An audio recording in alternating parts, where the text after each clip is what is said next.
Welcome, everybody. I hope you and your loved ones are doing well. I'm John Diamond. I'm the president and executive director of the UMaine Alumni Association, and I'm really glad that you're able to join us this morning.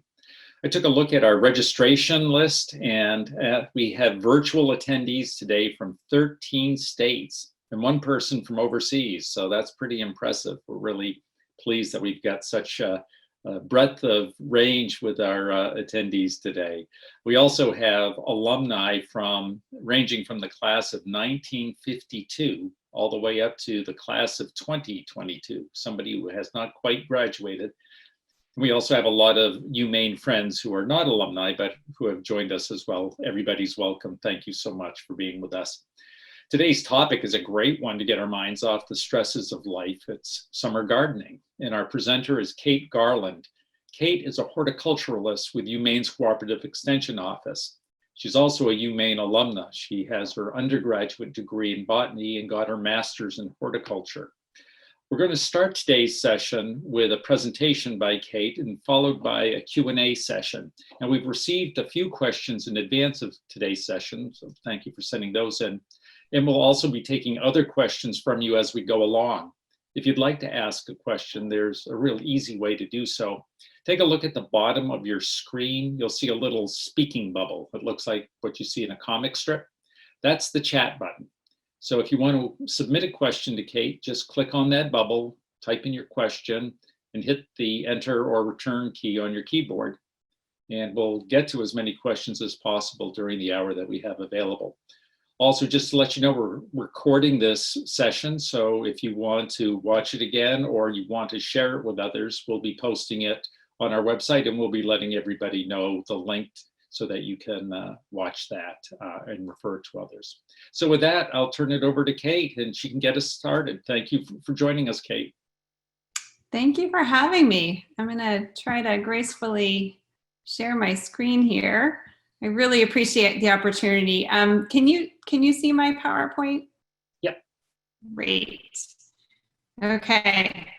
Thank you for the great introduction, John. I am a horticulturist for the University of Maine Cooperative Extension, and I have probably one of the greatest jobs. I really, really enjoy what I do, and would love to share with you some of the resources that we have at the University of Maine Cooperative Extension for home gardeners.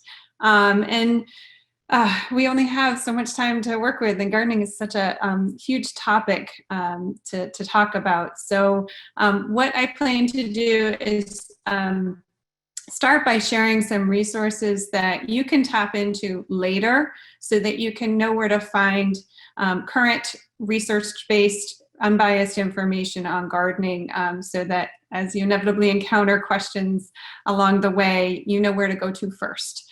So I'll emphasize that at the beginning, and then I'll just talk about some timely tips of what gardeners should be considering.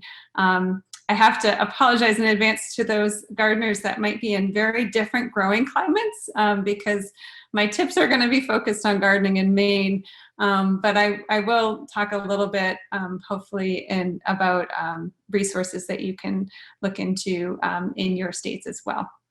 So with that, I wanted to explain this first slide here, and I have some eye candy from last year, both some beets that were harvested late in the season from our main harvest for hunger beds at Rogers Farm, our demonstration garden in Old Town. And those tell a nice story about our work with food security, we organize a lot of volunteers. Typically through every season, in Penobscot County alone, some seasons we have up to 60 to 70,000 pounds of fresh produce that our volunteers grow and donate and distribute to local food security agencies in our area. So I'm really proud of the work that they do. And these beets went to an adopt a family program that we partnered with a local childcare center that services families with low income. And we had those families identify what crops they were interested in receiving. And we mapped those crops directly with those families. It's kind of like the Christmas is for Kids model, where you're giving them something that you know that they're going to really enjoy. So I share that picture to talk about the fact of that we do a lot of food security work, and we talk a lot about vegetable gardening. And on the other side, we have a gorgeous collection of dahlias. These were the last big harvest of the season last year. We did a gleaning, so to speak, of all the dahlias from our 2 dahlia plots at Rogers Farm again. And those were delivered to area nursing homes and healthcare facilities to brighten their day. So that tells the story that we have a lot of ornamental experience as well. So if you're an ornamental gardener and don't grow any vegetable crops, I can definitely answer questions in that department too. So one of the reasons why I'm so lucky is that not only am I working from home right now, like a lot of you, this is my other office. So this is Rogers Farm, one of the big projects that we have in Penobscot County for our Master Gardener volunteer team. And I'll talk a little bit more about what Master Gardener volunteers are, but this is in normal years, typically open 7 days a week, sun up to sundown, for anyone to come in and stroll through the garden to get an inspiration for both growing edible and ornamental crops in our region. So we demonstrate some best practices on pest management, great varieties to use, and it's just a peaceful place to go and visit. Unfortunately, it's not open right now, but I will say that we are virtually open. So if you happen to be on social media and want to follow us on Instagram or Facebook, we offer, I take pictures as I'm working along in the garden and try to post what's in bloom or some things that I'm actively doing in the garden, so that you can get some timely tips from that space. And we'll look forward to welcoming you back when the time is appropriate. Normally, we also offer regular public programs too on specific gardening talks. So if you're in the Old Town area, definitely welcome you to come, and hope to see you in the future seasons. So with that, I wanted to transition and show you some of our other, I'm having a hard time getting out of my PowerPoint presentation. Some of our other gardening resources. Any tips on how to escape out of my PowerPoint? I may have to, oh, there we go. So I want to bring you to our website here to show you some of our resources. If you just Google or search in any kind of search engine, UMaine Gardening, you'll come right to our gardening and yard website.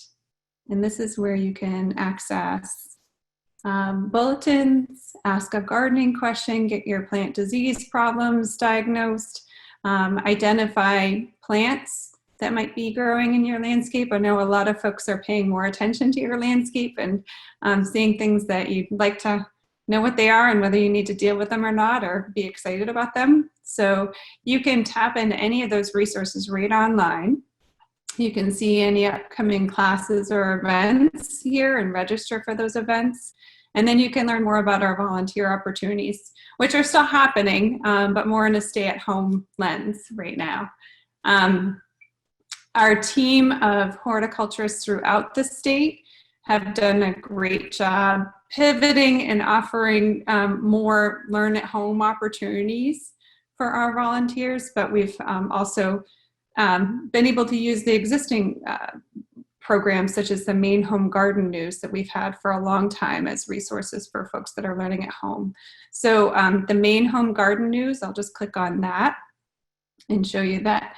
That's a free monthly newsletter that comes out that focuses on timely tips for gardening in Maine, and offers things like, oh, it's slow to load, but like a list of things to do in your garden, a featured article like on how to do something like gardening, vegetable gardening in a slightly shaded spot, for example.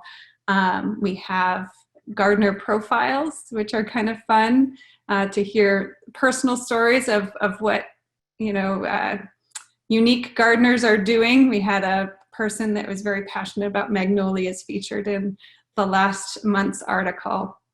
And then book reviews. Book reviews have been a fun new addition. And we also talk about fun insects that you might see in the landscape. So that's in our What Is It monthly feature. So we have a beautiful moth that we sometimes get submissions on that month. So you can learn about that. And we also offer information on different fact sheets and video clips that might be timely at that point in the season. So that's one that you can subscribe to anytime. And you can also look at the archives as well. The archives are all housed right here. And we organize them with the subject of different articles in that archive. So if you're looking for a particular topic, you should be able to find it pretty easily there. So it's a great rainy day activity or wintertime research spot.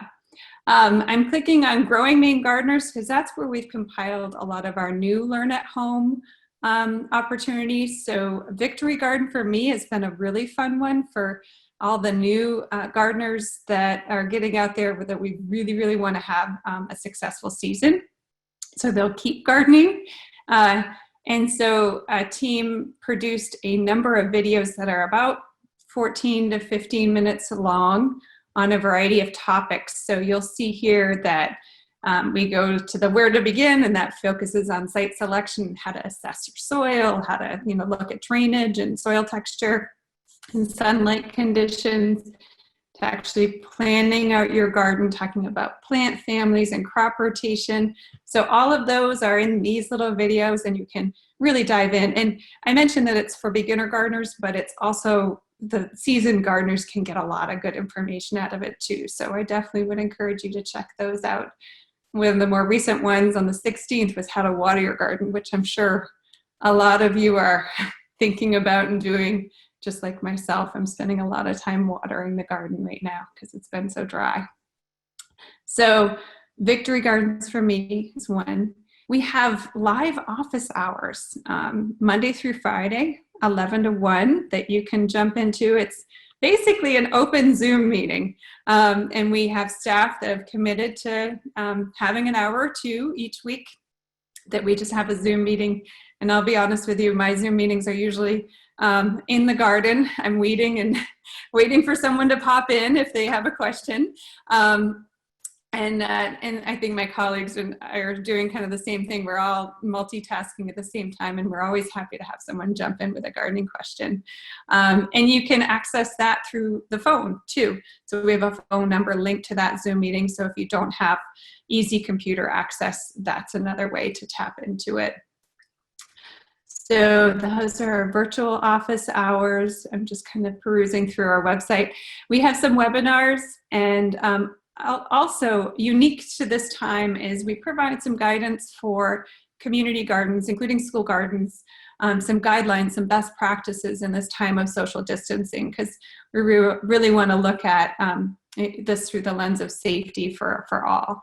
So we're happy to see a lot of those community gardens still open and available to the public, and we want to make sure that we're offering some research-based information that makes it safe for all. And then lastly, I just wanted to share with you that we have a garden mentorship program. This is for not just new gardeners, it's for gardeners that have been doing things for a long time that just would like to connect with another master gardener, or a master gardener, I should say, that can be just a sounding board for questions and advice. And so what we do is we have folks apply for this mentorship program, and then master gardener coordinators throughout the state, like myself, match them up with an appropriate mentor based on their gardening interest and their goals. So that has been a fun new addition, and I like the matches that have already happened. Our master gardeners are really eager to support the gardening community, and they're wonderful folks. So I look forward to any questions that you have about these resources, and I hope you tap into those particular ones. But I'll transition right now to some timely tips for this is the kind of the lightning round of things to be thinking about to have a great season ahead. And one of the things that I reflect on a lot is how to avoid pests and disease right now. So pictured here is a garden from a few years ago at the Hope House, which is this shelter, homeless shelter in Bangor, that was done by a team of Master Gardener volunteers who were incredible. They grew food for their kitchen, and also as a source of therapy for the clients that were there. Gardening is really a good source of peace for a lot of folks. So I was really proud of the work that they did there. And this picture shows some of their pest management strategies here, which is row cover. The white spun mound material that's over the hoops here is a great way to avoid pests. I use it a lot at Rogers Farm as well. And that's a good way to avoid things like cabbage moth, that beautiful little white moth that folks not in the know think is really pretty, but folks in the know regret to see in their garden. Those moths will lay their eggs on the things in the cabbage family, the brassica family, such as cabbage, broccoli, kale, cauliflower. A lot of those crops are susceptible to that. And the larvae feed on those plants and just make a mess and make the plants less appealing to eat. So if you can put the row cover over them before the moths come in and do that, it also is effective for cucumber beetles, flea beetles. If you can get it on early enough, basically right after you plant the crop, put the row cover on, then you can really avoid those insects without having to use any pesticides. And most crops, a lot of them, you can grow completely under row cover all season long. If they don't require any pollination, then they so for example, broccoli, the part of the plant that you're eating is actually the flower buds. So you don't need an insect to come along and pollinate the plant in order to get the part of the plant that you're eating. Cucumbers and zucchini and squash, those do require pollination. Those also have a bug called the cucumber beetle that does have an impact on young plants. So what we suggest is covering them in the beginning of the season, and then as it develops enough to have both male and the female flowers, you take the row cover off and let the pollinators in to work their magic. So there is still some cucumber beetle activity, but the plants are bigger and more resilient by that time.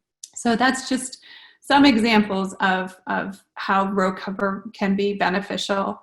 Some other things to avoid pest and disease are choosing disease-resistant crops. So some of you might be considering adding an apple tree or fruit tree to your orchard.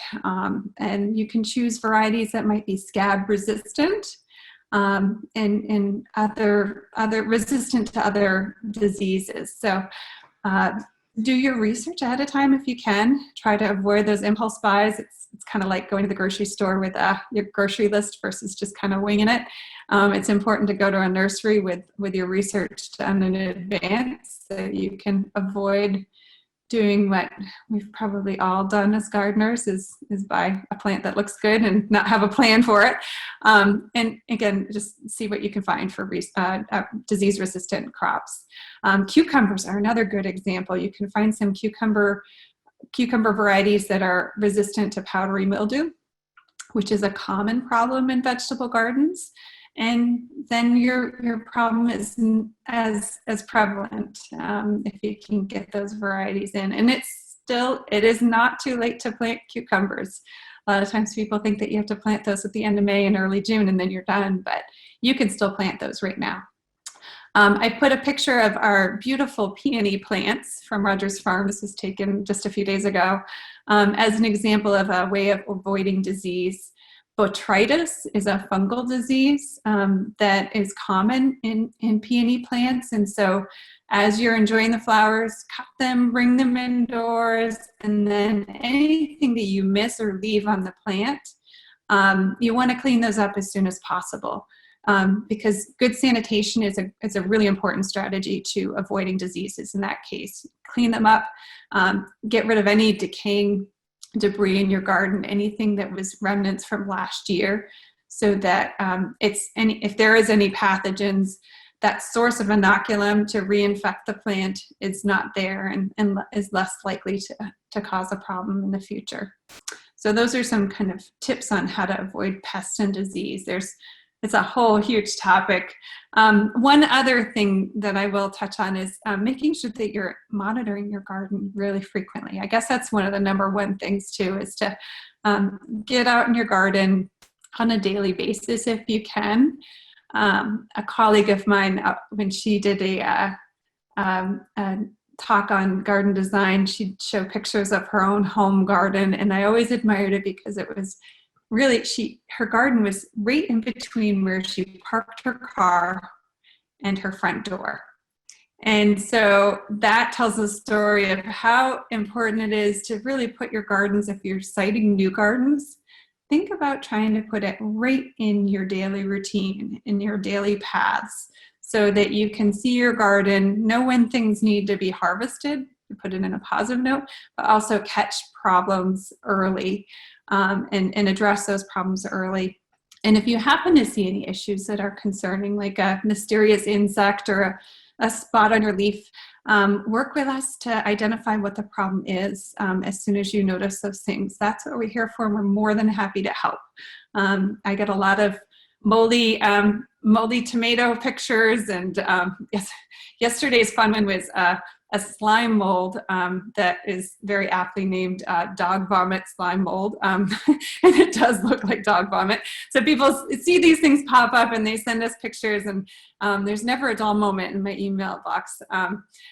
But we can help you understand whether it's something that you need to deal with, whether it's an interesting thing that you can just kind of share on your social media to start a conversation, or what, but we can talk you through management strategies if needed. So that's our pest and disease tips. Maine gardeners, and I'm sure gardeners throughout the nation in lots of different pockets, are really thinking a lot about watering.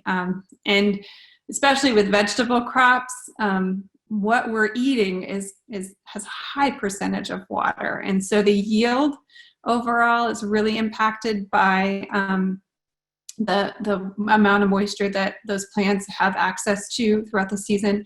But any newly installed plant, you really need to be committed to watering for the first full year. So a lot of folks are planting new trees and shrubs and rethinking their landscape. And you're investing a lot of time and money into that. So don't underestimate how important it is to water. And in general, what you're going to want to look at is providing at least an inch of water a week, period. And so you can do that ideally through 1 to 2 watering events. You want to water less frequently and deeply in any of those situations. So in your vegetable garden or in your ornamental landscape, water deeply and less frequently. And then mulch.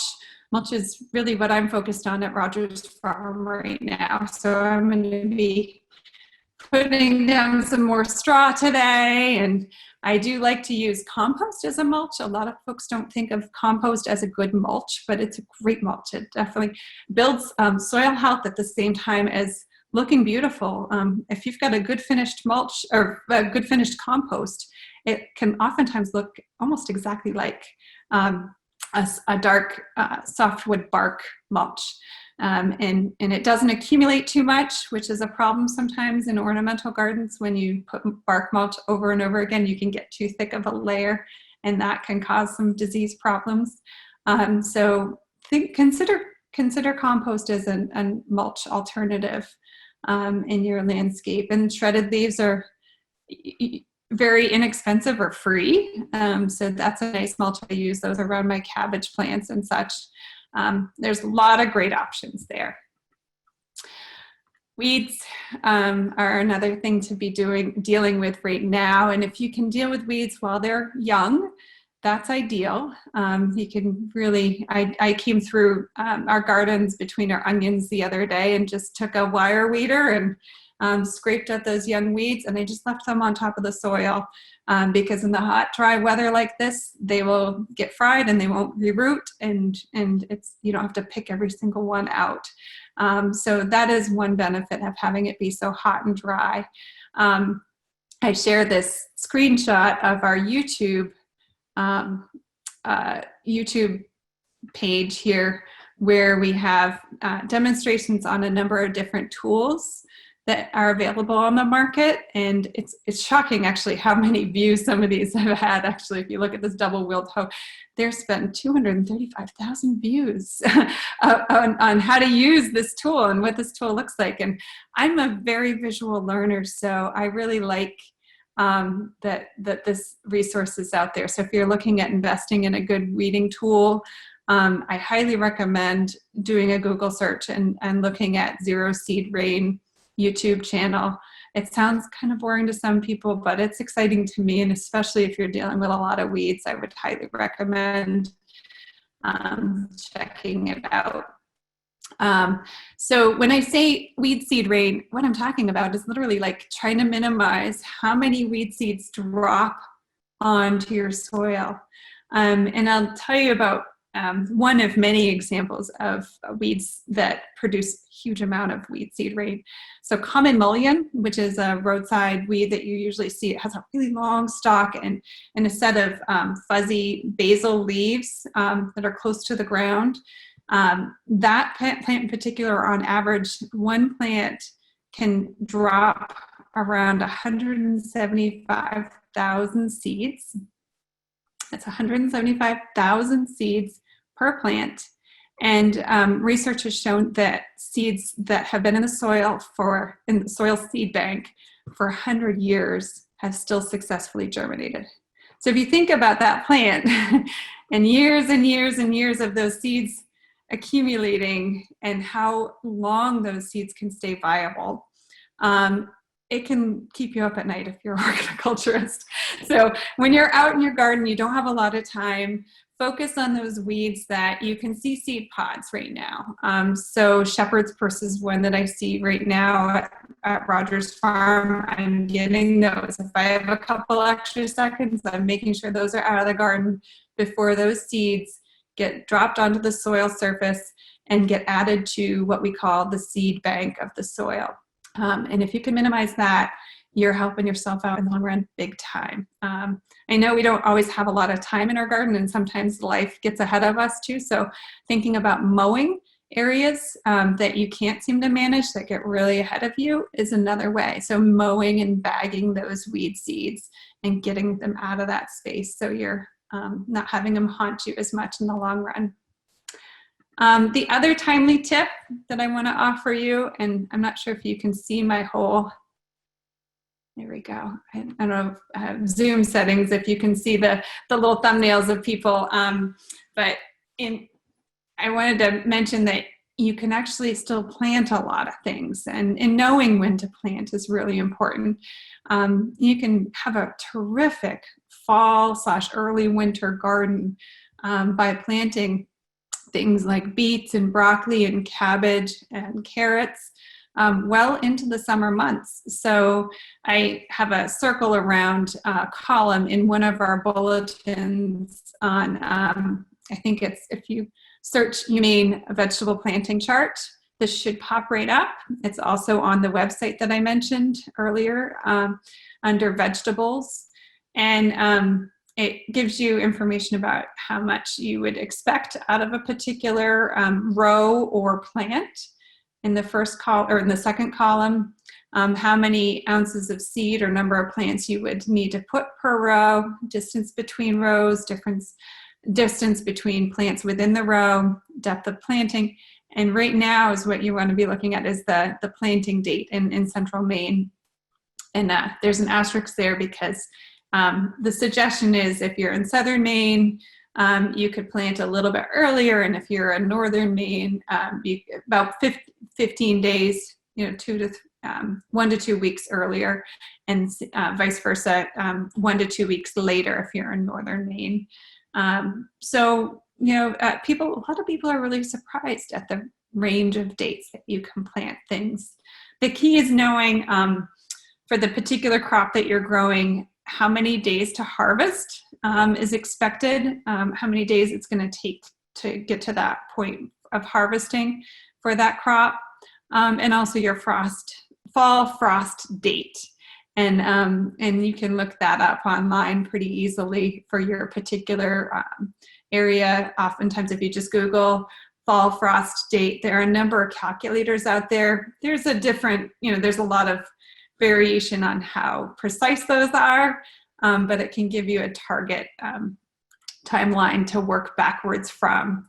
So for example, if you've got a beet that's 40 days to harvest and you know that your fall frost date is September 26th, you can count backwards and get a general idea as to when you would potentially want to plant your last crop.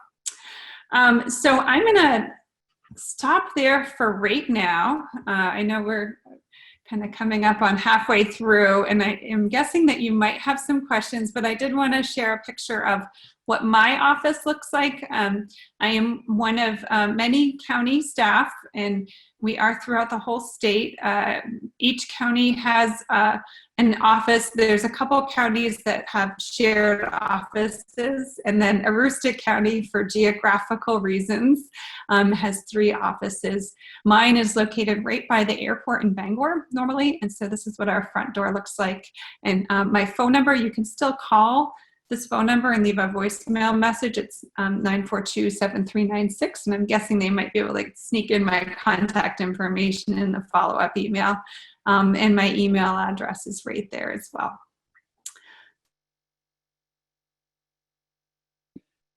Okay, that was great. Thanks so much. We do have several questions, and I'll just remind everybody, if you'd like to submit a question and you haven't done so yet, just go to the bottom of your screen on the chat button and click there and type in your question, and we will do our best to get to it.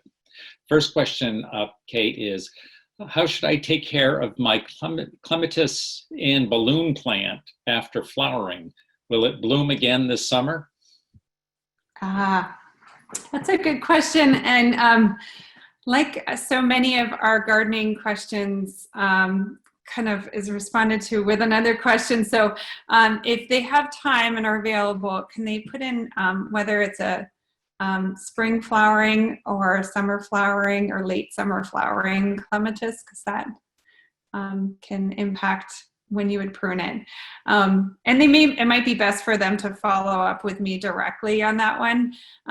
But that's a tricky one, similar to hydrangea too, because some clematis bloom on new wood and some bloom on old wood. And so you wouldn't want to cut off the flowering buds that are developing for the following season. So I think it's important to know what variety you're working with there. Balloon flower, all you really need to do for balloon flower is at the very end of the season, you can cut back the foliage. I wouldn't expect a second blooming out of the balloon flower. If those that are not familiar with the balloon flower, it's actually a really fun one, especially if you have kids in your life, because it actually looks like a little hot air balloon as the flower develops. It really kind of forms a nice tight ball that you can pinch, and it pops open and it makes a real loud popping noise sometimes if you can pinch it just the right way. But yeah, with that one, you don't need to necessarily deadhead each individual flower. You can just leave that right on the plant and then cut the whole thing back in the fall, about 3 inches off the ground, just to clean it up. And you can do that cleanup in the spring too, if you'd rather do it later. Is there a way that I can stop sharing my screen? I can't seem to. I think I just did for you. Thank you very much. I appreciate that. No problem. All right, thanks. Here's a question. I live in South Florida. We'd like to grow some vegetables, but we have to take into consideration the brutal sun, massive downpours, iguanas, they seem to eat everything, and toxicity to our dogs. We are thinking we might need to use a raised container of some sort. So we'd like your recommendations on container size, material, and what vegetables might do best for us. Well, a full disclosure, I've never gardened in Florida, but I can talk about container gardening for sure. And this is actually a great time to point out that the University of Maine Cooperative Extension is part of the Cooperative Extension system, which is a publicly funded educational network that's present in every state. So I know that the University of Florida really does have a tremendous extension presence, and so they can certainly provide you with some regional specific growing recommendations, especially that iguana question, which I've never encountered in Maine. So I can definitely talk about the container gardening thing. So with container gardens, there's so many different options that you can use for containers. The key thing is making sure that your container has drainage holes in it. And the larger the container that you have, the easier it is to keep up with the watering, because it's basically a larger sponge to hold water. There's more pore spaces in the media to hold the water. And like your garden, you're going to want to water deeply and want to water not as frequently, but you also don't want to have it dry out. So it's that Goldilocks moisture level that you're trying to shoot for. So not too wet, not too dry, but just right.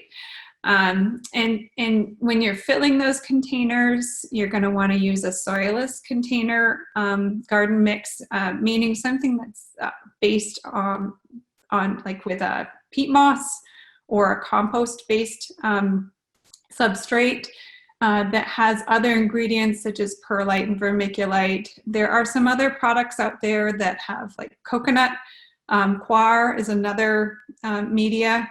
But any of these things that you're looking for are not based on mineral soil. So you're not digging soil from your landscape to fill your containers. The soil from your landscape just from the ground has small particles of rock, so sand, silt, and clay of various sizes. In that media, if you fill it use a container, use that to fill a container, it can get really compacted, and that you won't have enough air for the root growth to develop properly, and the moisture will not move properly through a container. So you really want to get a container blend, either purchased or something that you blend yourself, using peat and compost as the main part of that blend.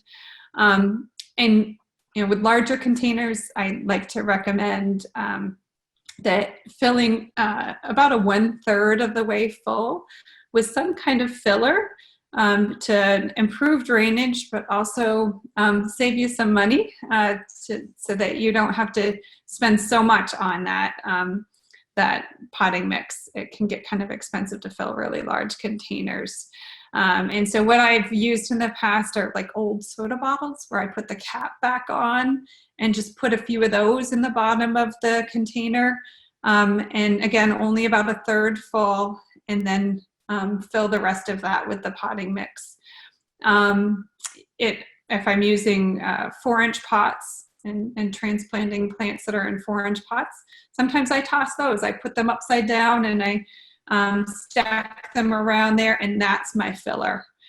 Just to provide some empty space that water can drain really easily into that area. And again, you're not using too much potting mix. Another tip for container gardens is to not overcrowd, because your plants are really in the long run not going to perform as well, and you'll end up watering all the time. My family and I have an ongoing joke about how much my brother loves my mom more than me, because every Mother's Day he gets her these big, huge hanging baskets that are just packed full of plants, and they're just really bold and gorgeous and everything. And I buy her these little plants and have her use those for her window boxes. And I kind of smugly every year we joke around that his plants kind of peter out about this time of year when it's really hard to keep up with the watering. And this year, actually, she went ahead and she secretly pulled apart the hanging basket and took out like 4 or 5 plants from that hanging basket and used them elsewhere in her landscape. So his love was spread around. But that's an example of like kind of the downfall to overcrowding. You can get an immediate satisfaction out of that, but you may end up regretting it, and you won't get the longevity that you would get if you properly separated your plants out. I'm going on and on and on here. Fertilizing is another thing to think about when you're container gardening. And there's some great ways to address fertilizing that won't have you trying to remember and scratch your head whether you fertilize or not. I definitely recommend using a slow release fertilizer. And there's some conventional fertilizers and some organic fertilizer options that are slow release that you can just basically follow the directions on the package, sprinkle a little bit on the soil surface at the beginning of the season, and then just forget about it. You don't have to go out and do a liquid feed every so often. You can maybe avoid using that fish emulsion that kind of can get a little stinky and turn off your neighbors. I use fish emulsion because I'm in a aerated garden that doesn't have a lot of neighbors nearby. But those fertilizers are something that you're going to want to think of in a container garden setting for sure. And then lastly, having a watering plan is really important, because these are living things. They're just like, your pets. So if you go away for a period of time, definitely recruit someone to keep an eye on them, and recruit a reliable person to keep an eye on them, because I talk with a lot of folks that have the regretful experience of having their containers quickly go downhill because they went away for a weekend. I'm seeing some nodding and some pointing at themselves. So yeah, I'll just leave you with that. That's great, thanks. Here's a question I bet you get a lot. I'm having a terrible time with squirrels. I have fences and I try to put up individual barricades around my plants, but they are terrible. Any suggestions? I can't remember if I mentioned this. Did I talk about our virtual demonstration garden at all, John? Okay. So that was on one of my PowerPoint slides that I think I skimmed over. But I'm excited because I think we'll have some pictures on squirrel proofing, because that's a common problem in a lot of gardens, and gardeners have come up with some really neat engineering ideas on how to protect your plants. They may not be aesthetically appealing, but they're very practical ways to protect your plants. And physical barriers are really your only best bet as far as taking a non-lethal approach to managing the squirrels. And you can do that in a number of ways. And it doesn't have to be really awful looking. You can create some hoops using some wire and just do mesh over that wire. And that can be very effective. It does take some work to build that infrastructure, but it also takes work to grow those plants, and you really want to protect those. That bowl full of strawberries on your Cheerios in the morning is definitely worth it, I think, in the long run. And you may want to think about other factors that encourage squirrels and chipmunks to be in your area, like if you have bird feeders, you're welcoming them in, so they're going to be more likely to view your landscape as a good home. So maybe rethinking about where you place your bird feeders, or when you have your bird feeders out for a particular period of time might change their patterns. I'm definitely not a wildlife biologist, but those are some things that I've heard wildlife biologists mention. And the hard topic is whether to live trap them or dispatch them. And I have heard the wildlife biologist recommend that it is more humane if that's the stage that you're at. You've done the physical barriers and you've managed the bird seed, and those are not working. Then it is more humane to either shoot if it's legal in your area or do a kill trap versus trying to live trap and relocate it, because small mammals, if they're moved to a new habitat, they may starve or be more exposed to predators, and it's just not as peaceful of a demise in that particular case. They're not very likely to thrive in those new settings. It's hard to say that, but that's a fact of gardening. Well, thanks. This question asks if you had any advice for small-scale container gardeners. The person says, my only outdoor space is a balcony where I am a first-time gardener growing herbs, grape tomatoes, lettuce, and peppers. Yeah. Oh, that's a great one. One of my favorites is to grow plants in a bag of potting mix, actually. So you don't even need a container. And I actually just, when I was outdoors this morning, watered my tomato in a bag that my kids and I planted for one of our instructional videos. And I hadn't watered that in probably about a week, and it was still pretty moist in there. So stepping back, what we did was we took a 1 cubic foot of potting mix, a 1 cubic foot bag of potting mix, and we laid it flat on the ground, and we took a fork and poked holes in one side of it, and then flipped it over, and then cut a hole in the center of it and planted 1 tomato seedling in that bag. You don't need a container, and the moisture loss that typically happens in a container garden setting is really reduced because it's all under plastic. The moisture is held in there pretty well. You do want it to be able to drain through, so you don't want it to be soupy and wet in there. That's why you poke the holes with the forks at first. But it's really a great way to do it. And a lot of our potting mixes have a starter charge of fertilizer in it, and sometimes that fertilizer is enough to keep it through the growing season. It depends on the product. Like, I grew 1 tomato in a 2 cubic foot bag of one particular product, and I honestly forgot to put the slow release fertilizer in until August. I was like, I don't think I ever did that. And it was a beautiful plant without any fertilizer all season long. We actually took her, I called her Trixie the Traveling Tomato. We put her in a crate, and she was like towards the end of the season like a bride, because I'd have to have help loading her into my car. But we brought her to like the folk festival one year, and it was kind of a fun way to show folks that you don't need to invest a lot of money in fancy containers, and you can do things pretty simply when it comes to getting started in a garden, and you can get a lot of food off of it. And another container garden, small space garden idea that a lot of folks don't think of is a straw bale garden. UNH has a great fact sheet, and we went off that fact sheet and did a little tutorial video with my kids on how to start a straw bale garden. And that's basically a mini raised bed, if you think about the size of a typical bale of straw. And you season it ahead of time, and I won't get into the prep of that, but it's not a lot of work. It's wetting it down and adding some nitrogen to it, so you're encouraging it to break down a little bit, and you plant right into that bale of straw.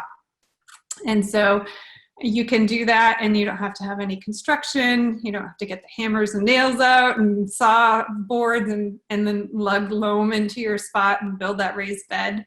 You can just plop that where you want it to go. I usually put down some kind of barrier below it if you're putting it on lawn, for example, so that you don't have your lawn grow up through it. I actually used all the paper bags that I was accumulating after the grocery stores wouldn't let me use my reusable bags. I put a whole bunch of those down underneath the bale of straw, and then you can plant right in that. And again, you want to make sure you don't overcrowd it, but like a bale of straw would grow probably 6 pepper plants would be a good example, or 2 tomato plants per bale of straw. And then you might be able to get away with using it a couple of seasons in a row, and then you can just compost it or use it as a mulch in your garden in later years. Thank you. Here's a question. We actually have a couple of questions about berries. This one is about blueberries. I have a question on low bush blueberries. Mine flower and berry, but never seem to propagate. What can I do to help them thrive and spread? Yeah, I love low bush blueberries as a landscape plant for sure. And there's definitely a number of things that you can do to encourage them to grow well in your landscape. So one of the things is making sure that you have low soil pH, and it's shocking how low the soil pH is for that. I think it's around 4 to 4.5 is what you want to target.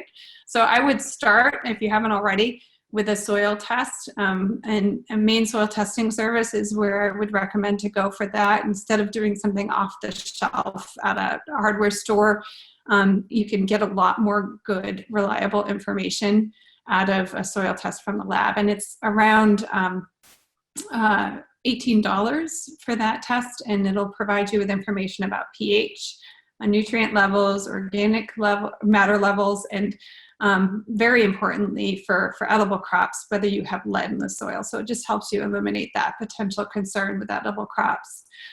So according to that report,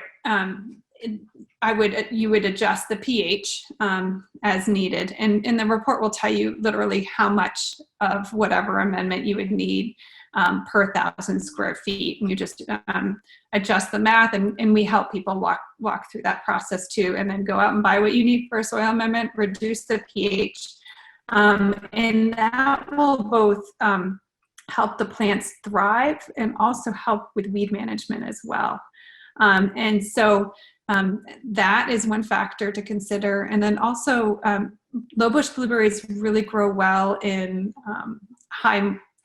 not high moisture, but well-drained sites that have a good amount of organic material in it. So having a lot of bark mulch, about 2 inches of bark mulch in around the plants and adjacent to the plants will definitely encourage them to spread for sure. So those are some things that I would really work on. And if it's not a well-drained site, you may want to rethink what you have in that area. It's kind of hard to improve the drainage. So you may want to think about something that grows better in poorly drained sites. And definitely full sun is really important too for low bush blueberries to thrive and spread. Great, thanks. This question's about blackberries. My blackberry plants are affected by orange rust. I do plan to tear them all out. Half of the crop is orange, the other half is not. I do understand that it is systemic. My question really is around removal. My understanding is to remove the plant and as much of the roots as possible. I do not plan to replant.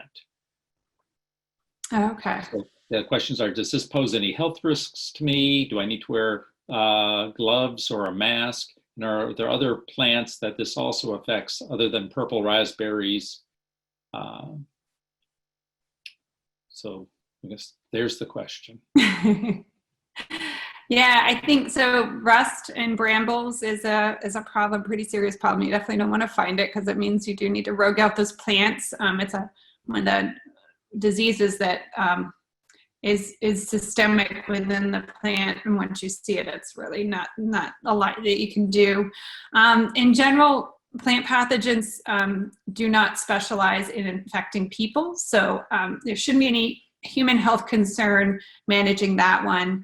But there is a potential, depending on the infection and your susceptibility to some diseases. So if you have any compromise to your immune system at all, definitely don't hesitate to reach out when you're working with different plant diseases, but that one in particular doesn't pose a human health concern at all.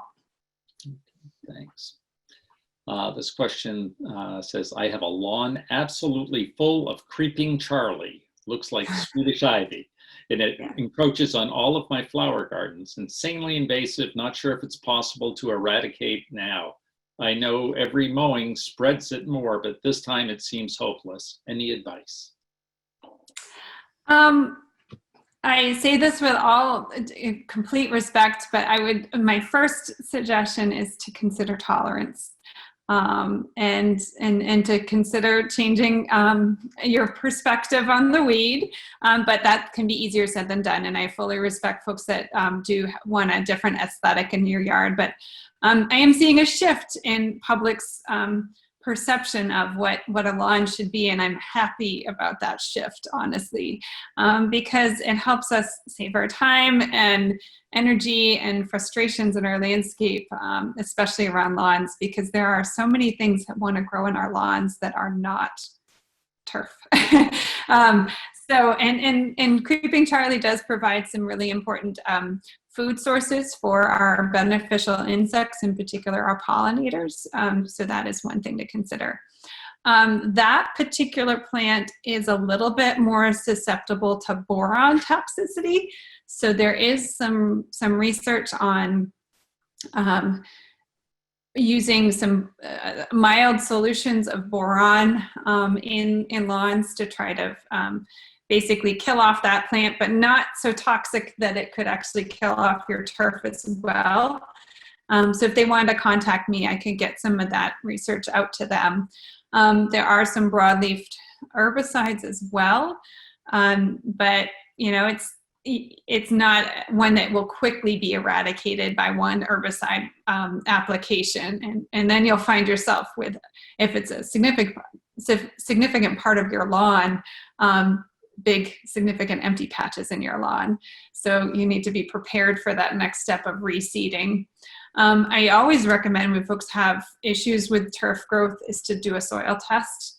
I feel like a broken record when it comes to soil testing, but I can't emphasize that enough, because weeds are often an indicator of nutritional problems, and also compaction and low soil organic matter issues. And so if you can think about building the overall health of the system by improving soil pH and nutrient needs for the turf, it will help your turf outcompete some of the weeds. So that's a long-term approach, but can be extremely successful for folks I talk with. I've walked people through building soil health in their lawns, and then a couple of years later, getting that happy email where people show me their nice lawn as a result of that commitment of working from the soil up and aerating and doing some best practices that way. So we have at least 3 or 4 bulletins on maintaining lawns in Maine that I highly recommend you check into. It talks about adding organic matter and aerating your soil and so on. So if you have a hard time finding those, I highly recommend just giving me a shout, and I can send you those links directly too. But just Google UMaine bulletin and that should come right up. That sounds great. We have a question about ants on thistle plants. How do you get rid of them? Well, there are a number of different ant species in Maine, and most of them are innocent bystanders. So we often are alarmed to see ants, especially in large numbers. But talking with our entomologist a lot about this, because we get a lot of ant questions, in most cases, there is no need for management. Now, if it's destroying a particular crop or structure, then we talk about some management strategies. But if it's just ants that you happen to see on a particular plant and they're not biting you or destroying anything, then we just say let them be and do their own thing. Mm-hmm. How about how do you treat rose sawflies? Ooh, I'd have to do a little bit of research on that particular one because I haven't encountered that very frequently. So if they wanted to email me, definitely get in touch. And our entomologist crew is excellent too. They're very responsive So I highly recommend looking at the Insect and Plant Disease Diagnostic Lab website too. They have a great photo gallery, and they have fact sheets on a wide array of common insect pests in our area. And they actually have a really fun curiosities page too. So things that may not be a pest, but are things that people have asked them about. We have a lot of really neat things in Maine. Yeah. Question about asparagus. How long before a sustainable crop of asparagus will come from crowns that were planted this spring? I would wait, this is the hardest part about asparagus, but I would wait around 3 to 4 years. It could be, I mean, that's on the safe side. You could sneak in a spear or two a couple of years in and be absolutely fine. You're not going to kill your plants off. But you definitely want to make sure that they're in a well-drained, full sun spot. And I think a lot of people are pleasantly surprised at how beautiful the plant is when they see it grow and fully develop, because it turns into this really pretty airy fern-like plant. The ones that we had at Rogers Farm were like 5 to 6 feet tall, and they're a nice addition to cut flower arrangements too. So you can snip off a few of those if you wanted to add them to your cut flowers this year, and that's fine. But yet again, another pitch to our bulletins. We have a bulletin on growing asparagus, and within that bulletin, some videos on site selection and harvesting, and I believe there's one on harvesting and such. So definitely look into that. That's great. One more question, and unfortunately we're almost out of time. Somebody wanted to follow up on the orange rust question. Are there other garden plants that are vulnerable to orange rust? Yes. Yep. And usually plant pathogens are very host specific. So just because you see rust in your brambles, for example, doesn't mean you're going to get rust in your hollyhock, which is a common plant that gets rust disease. So just make sure that you reach out to us if you happen to see those symptoms, and we can diagnose what it is and then let you know whether it's something that needs to be managed or not. And same with like powdery mildew. Powdery mildew on cucumbers is not the same as powdery mildew on your bee balm or your phlox. Those are different diseases that are managed in unique ways. So we help walk people through some targeted management approaches. Excellent. Well, Kate Garland of UMaine's Cooperative Extension, thank you so much. We will be sharing Kate's contact information with everybody again, and so you'll also be getting a survey about this, but this is the first of several sessions we'll be doing with Cooperative Extension folks to help us on a variety of issues. Kate, thank you so much, and thanks to all of you who tuned in today. We appreciate your support and interest in what the University of Maine and the University of Maine Alumni Association does. So take care, everybody, and stay safe.